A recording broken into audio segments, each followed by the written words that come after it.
Welcome to The Explainer. Today, we're unpacking a truly groundbreaking policy proposal. And I mean, this is a real game changer. It aims to completely rethink how, and maybe more importantly, where innovation actually happens. We're looking at a blueprint designed to democratize India's startup ecosystem by building it from the ground up, literally block by block.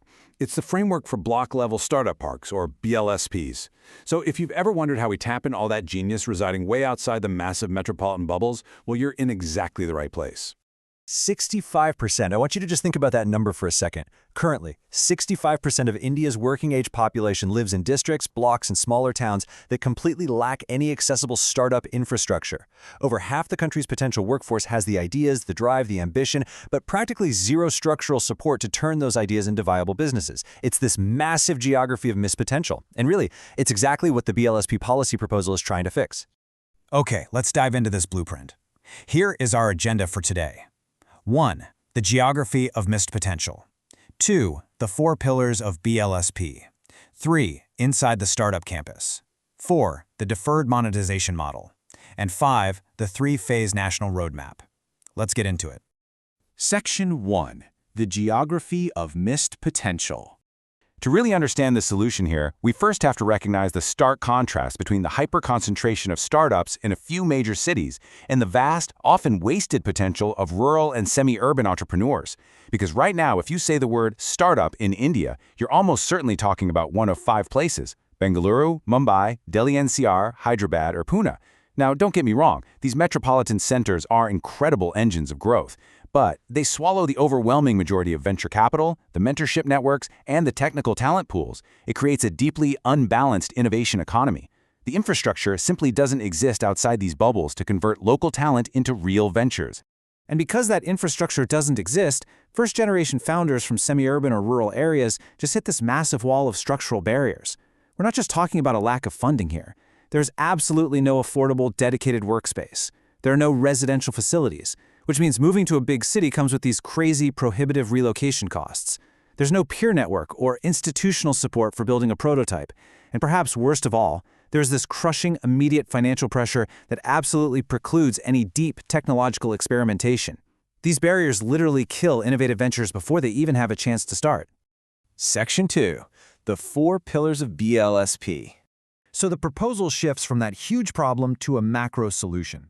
The idea here is that a block-level startup park isn't just, another passive co-working space with a ping-pong table and free coffee. It's engineered to be an active, structured startup production institution.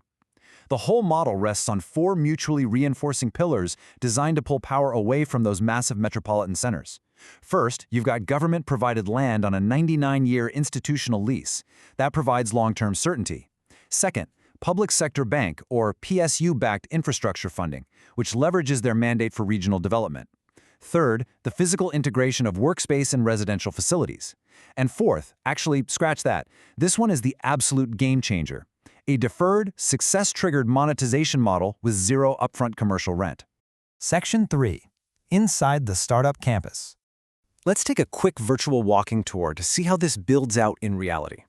If we zoom into the micro-mechanisms and look at the exact specs, we're talking about 4 dedicated blocks per park, yielding 120 individual startup units. But here is the critical piece: the residential infrastructure attached to it. They're proposing a hostel component with 384 resident founder beds.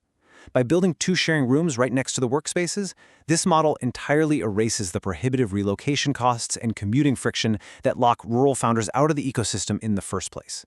It is a completely self-contained environment. But it's not a permanent home. The proposal outlines a strict 3-year incubation period per startup.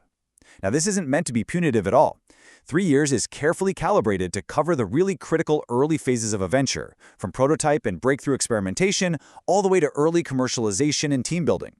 It's designed to create a highly disciplined pipeline, moving startups through the system, and crucially, freeing up capacity for the incoming cohorts. So the really important point is understanding how costs are managed during those 3 years. The park provides all the heavy lifting for free: the workspace unit, the hostel accommodation, shared conference halls, institutional support. In stark contrast, the startup only bears minimal day-to-day running costs. Think electricity consumption, internet, basic consumables. For a first-generation entrepreneur with zero personal capital, Completely removing the burden of commercial rent is literally the difference between experimenting to find a breakthrough and having to fold your company in month 2. Section 4. The deferred monetization model.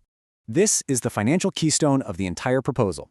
We are shifting focus from the physical bricks and mortar to the innovative economic structure that actually makes all of this accessible.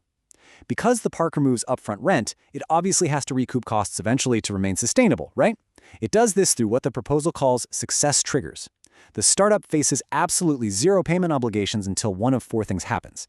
They achieve a demonstrable technological breakthrough with commercial application, they reach commercial product stabilization with repeatable revenue, they hit a predefined revenue maturity threshold, or they face a graduation or exit event, like being acquired or moving to a larger scale-up facility. Now, what's really interesting is how those obligations actually take shape once a success trigger is hit.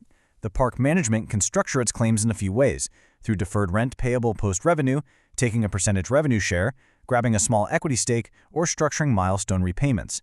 This completely removes early-stage financial suppression. It actively aligns the park's institutional sustainability with the very success it's mandated to generate. Put simply, if the founder succeeds, the park gets paid. Section 5. The 3-phase national roadmap. We've seen the micro design. Now let's zoom back out to the macro implementation. How does an idea this ambitious scale from a piece of paper to a nationwide network? Well, the proposal maps this out across a 7-year timeline. Phase 1, years 1 to 2, is a pilot in just 5 to 10 diverse districts across the country to refine the governance and really test that deferred monetization framework. Phase 2, years 2 to 4, scales this to 1 park per district within participating states. And finally, Phase 3, by year 7, expands this to a true national network targeting 1 park per block in high-density districts. By year 7, graduating startups are literally funding the next generation through their deferred monetization contributions. It's an incredible cycle. Let's summarize the systemic outcomes this roadmap is expected to generate.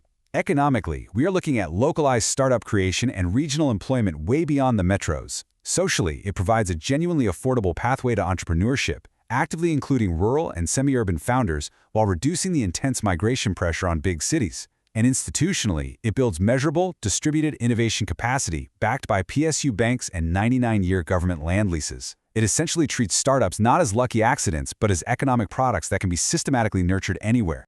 We've covered a lot of ground today, unpacking a model that shifts the center of gravity away from massive urban hubs and places it directly into districts and blocks. It proves that with the right mix of infrastructure, residential support, and clever financial engineering, brilliant ideas don't have to die just because of where the founder happens to live. Which leaves us with this final thought to ponder. When the barriers to entry are finally removed, will India's next billion-dollar idea be born in your block? Thanks for joining me on this explainer. Keep learning, and I'll catch you next time.